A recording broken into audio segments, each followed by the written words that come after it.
High ভাবি যান। আম্মা, তুমি বলে দাও আমি কারো ভাবি হই না। আমাকে যেন এই বাসায় কেউ ভাবি না বলে। আম্মু, তুমিও বলে দাও, তাহাকে আমি ভাইয়ের বউ বলেই ডাকবো।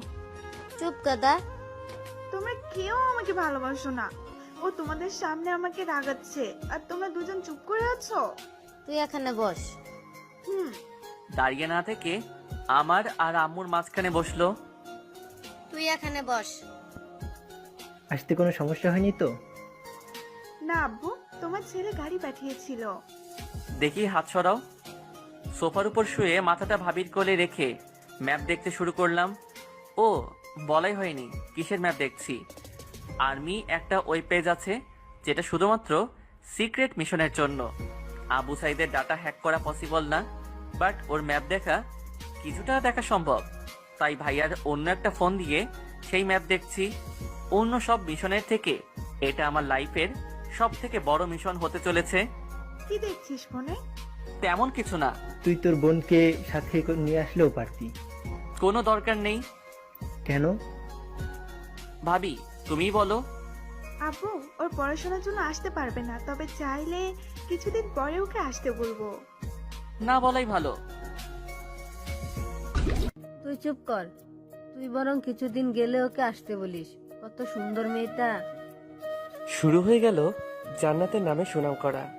একদম রাগ হচ্ছিল। পেট নিয়ে একটা মেয়েকে কি সব সুনাম করছে। মন চাইছে এখনই কান্না করি। ওনাদের কথা থামানোর জন্য মিউজিকে এসে তাহসানের মোমের দেয়াল গান বাজিয়ে দিলাম। আহ, কত সুন্দর গান। তুই বন্ধ করবি? নেহি। তুই ভালো হবি না। তুই সর আমার থেকে। তুমি উঠে যাও, আমি আম্মুর কোলে মাথা রাখবো। মায়ের খাবি কিন্তু। এভাবে আরো কিছুদিন চলে গেল। ক্লাস করার পাশাপাশি মিশনের প্রতিও কিছুটা মনোযোগী হয়েছি। সব সময় মিশন নিয়ে চিন্তা না করাই বেটার।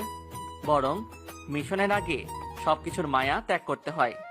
কখন কি হয়ে যায় সেটা কেউ বলতে পারে না।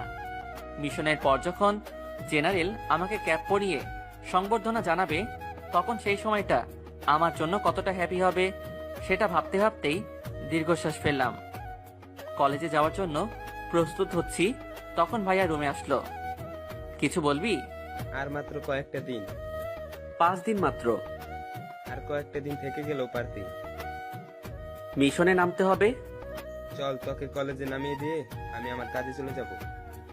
তোর দপ্তরে যেতে তো দেরি হয়ে যাবে। যে ভাই দেশকে রক্ষার জন্য জীবন বাজি রাখতে পারে